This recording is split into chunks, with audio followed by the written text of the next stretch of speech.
Drake just drove off the lot in his fourth new car in 10 years. Each one felt like an upgrade. Daniel's still driving the same sedan he bought 10 years ago. Same paint. Same dent from year 3 that he never bothered fixing. One of them has spent roughly $90,000 on cars over that decade. The other has spent about $25,000 and invested the rest. We're doing the actual math today, including the costs most car videos skip, insurance, maintenance, and what being upside down on a loan actually looks like in numbers. As of the most recent 2026 auto lending data, the average monthly payment on a new car in the US is around $750, financed over an average term of roughly 69.5 months, just under 6 years.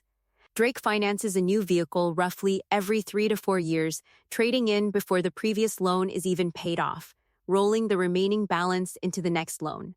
This is called being upside down, and it means every new purchase starts with a bigger loan than the car is actually worth. Daniel bought his car used, financed a smaller amount, paid it off in 3 years, and then kept driving it. For 7 more years, payment-free. The loan payment isn't the whole story. 2 other costs move in opposite directions depending on how old and how financed your car is. Full coverage insurance on a new car averages around $2,900 a year in recent industry data. Lenders typically require full coverage while a loan is active. Once a car is paid off, many owners switch to liability-only coverage, which can run closer to $700 to $900 a year on an older vehicle. A real, legal choice once there's no lender requiring full coverage. Though it does mean covering your own vehicle's repair or replacement cost out of pocket if you're at fault in an accident. Maintenance moves the other direction. A new car's routine costs run remarkably low, often under $100 a month in the first few years, per AAA's data. An older, paid-off car can cost more in repairs as parts age. Commonly cited estimates range from $1,200 to $2,000 a year for cars past the 10-year mark, though this varies enormously by make and model. Daniel accounts for this. He sets aside a small amount every month specifically for his car's eventual repairs, so a surprise bill doesn't have to come out of anywhere else. Even with higher expected repair costs, his combined insurance plus maintenance plus repair fund total still runs well below what Drake pays in insurance and financing alone on a new vehicle. There's a third option worth naming clearly, since it gets confused with financing constantly: leasing. Leasing is essentially a long-term rental. You make a monthly payment, often lower than a purchase loan payment on the same car, but at the end of the lease, typically around 36 months, you own nothing. You either return the car or pay its remaining value to buy it outright. Leasing isn't automatically a mistake. For someone who wants a new car every few years anyway and drives predictable low mileage, it can sometimes cost less than financing the equivalent purchases repeatedly. But it guarantees you'll always have a payment, forever, with nothing to show for it at the end.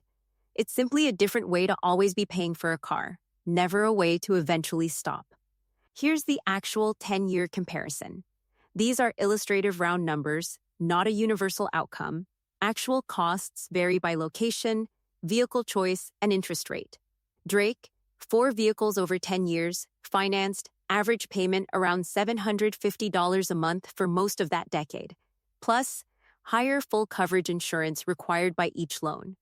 Rough total spent, all in around $90,000. Daniel, 1 vehicle, financed modestly, paid off in year 3. Total spent across the decade including the original purchase, insurance, maintenance, and his repair fund, roughly $25,000.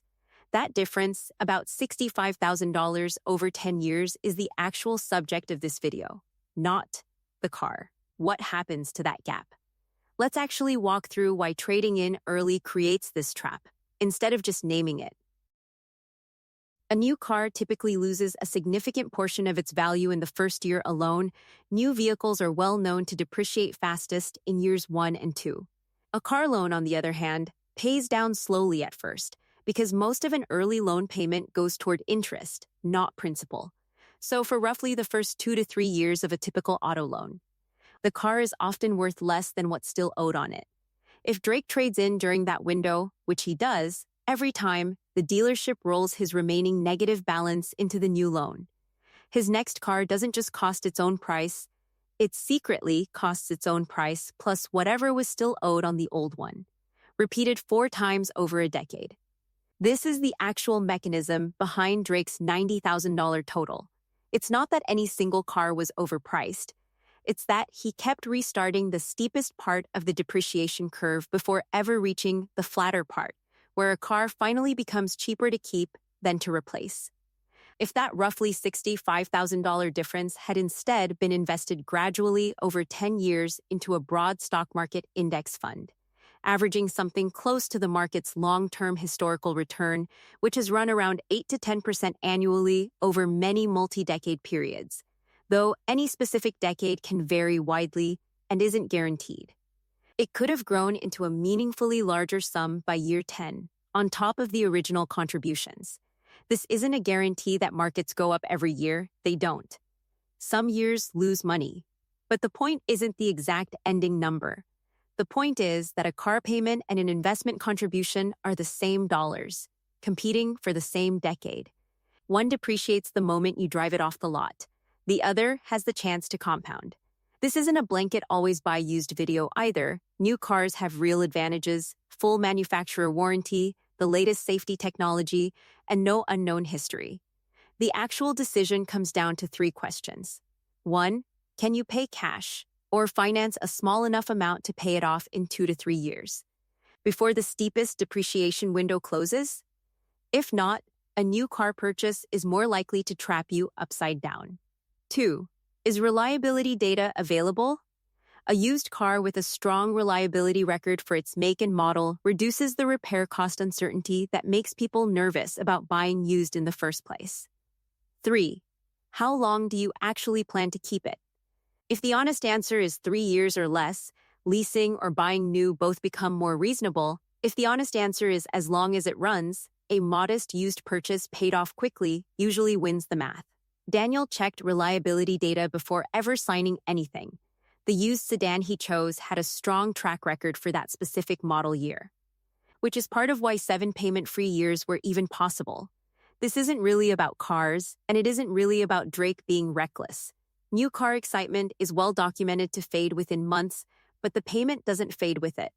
The habit of trading in before a loan is finished is one of the most common ways car costs quietly balloon over a decade without ever feeling like one big decision.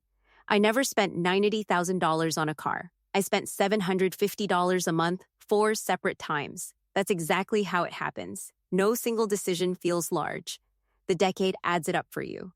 This isn't a video telling you to drive a car you're embarrassed by for a decade out of pure discipline. Daniel isn't miserable in his 10-year-old sedan. It runs fine, it gets him where he needs to go, and he genuinely doesn't think about it much. That's the actual goal.